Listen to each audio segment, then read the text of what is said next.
Hi guys, welcome to my YouTube channel that is Shiva Electra. So हम लोगों की series चल रही थी लूसेंट्स ज्योग्राफी इम्पोर्टेंट टॉपिक। सो आज मैं कवर करूँगी एटमॉस्फेयर। मैंने ये पीडीएफ बना ली, बाद में मुझे रियलाइज़ हुआ कि ये शॉर्ट नोट्स नहीं है, बहुत ज़्यादा हो गया है। बट जो स्कूल गोइंग स्टूडेंट्स हैं उनके लिए ये शॉर्ट नोट्स ही हैं, और जो कॉम्पिटिटिव एग्ज़ाम की प्रिपरेशन कर रहे हैं उनमें से जो मेन पॉइंट है वो मैं आपको बता दूंगी। So let's start. तो बेसिकली हमारी 5 लेयर होती है एटमॉस्फेयर में। फर्स्ट होती है ट्रोपोस्फेयर, सेकंड होती है स्ट्रेटोस्फेयर, थर्ड मीजोस्फेयर, फोर्थ होती है thermosphere and fifth exosphere. So troposphere की बात करते हैं। जो हमारी ट्रोपोस्फेयर है वो फर्स्ट लेयर है एटमॉस्फेयर की।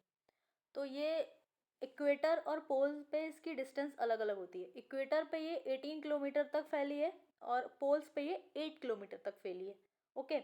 और आपने देखा होगा कि हम इस लेयर में क्या होता है, जब हम लोग हाइट इंक्रीज करते जाते हैं तो टेम्परेचर डिक्रीज होता है। इसका रीज़न क्यों है? इसका रीज़न ये है कि जैसे जैसे हाइट इंक्रीज होती जाती है तो हमारी एयर लेस डेंस होती है, डेंसिटी एयर की कम होती जाती है। उससे क्या होता है कि वो हीट एब्जॉर्ब कम करती है।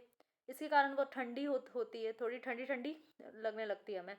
और इस इस, इस लेयर की एक और ख़ास बात है कि 90% जो गैसेस होती हैं इसी लेयर में होती है।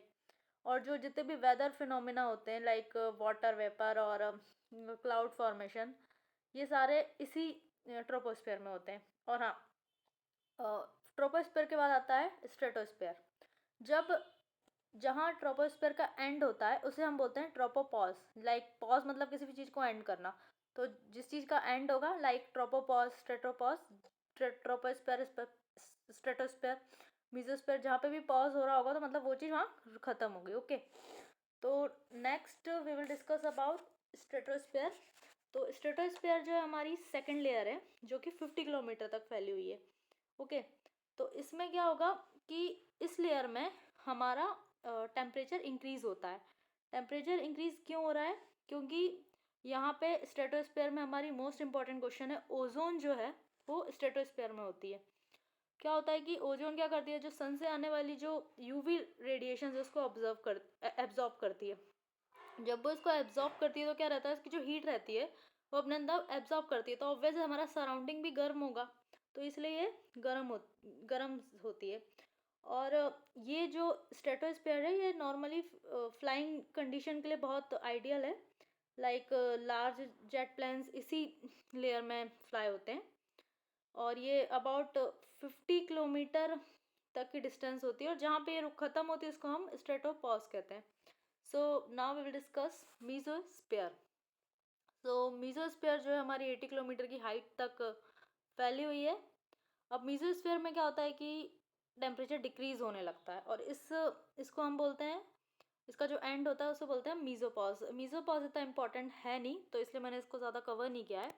और नेक्स्ट है हमारा थर्मोस्फेयर। थर्मोस्फेयर जो है जस्ट अबव, जब दो जो मीजोस्फेयर के ऊपर जो लेयर होती है उसको उसको हम लोग थर्मोस्फेयर बोलते हैं। तो अगर इसकी हम बात करें तो इसकी हाइट अप्रॉक्स हाँ 513 किलोमीटर होती है, और इसका टेम्परेचर बहुत ज़्यादा इंक्रीज होता है। थर्मोस्फीयर से जैसे कि नाम से ही पता चल रहा है कि थर्मो थर्मो मीन्स कुछ गर्म सा, तो इसका टेम्परेचर ज़्यादा होता है। अब ये टेम्परेचर क्यों होता है ज़्यादा? क्या होता है कि इसमें कुछ गैस मॉलिक्यूल्स होते हैं। ठीक है, इस लेयर में कुछ कुछ गैस मॉलिक्यूल्स होते हैं। वो क्या करते हैं, जो सन से जो हमारी रेज आती है, अब उसमें एक्सरे भी होगी, अल्ट्रावायलेट भी होगी, उसको एब्जॉर्ब करते हैं। जब ये मॉलिक्यूल्स उसको एब्जॉर्ब करते हैं तो क्या करते हैं, ये पॉजिटिव और नेगेटिव आयंस में टूट जाते हैं। जब ये आयंस में टूट जाते हैं तो इस चीज़ को हम क्या आयनोस्फेयर भी बोल देते हैं। कभी कभी हम इस लेयर को आयनोस्फेयर भी बोल देते हैं।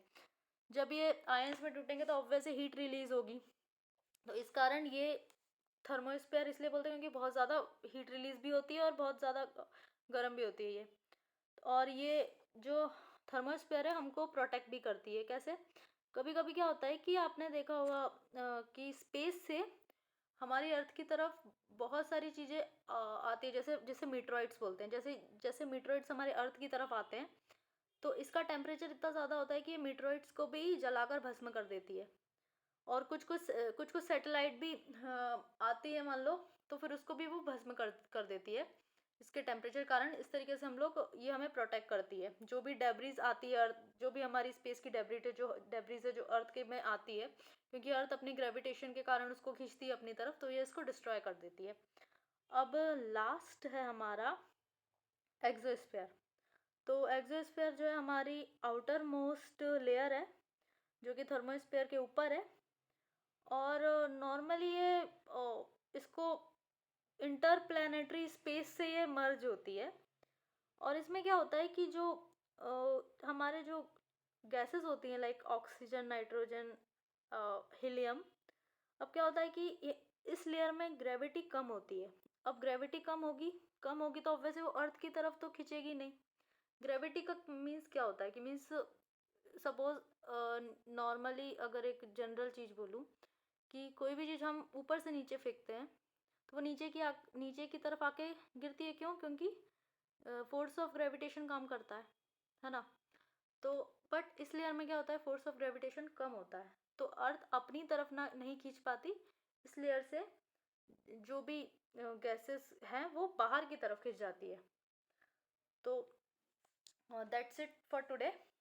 ये थे पांचों लेयर। सो आप इसको रिवाइज कर सकते हैं। आई होप आपको वीडियो पसंद आया है, और पसंद आया है तो please like, share and subscribe करें। Thank you so much.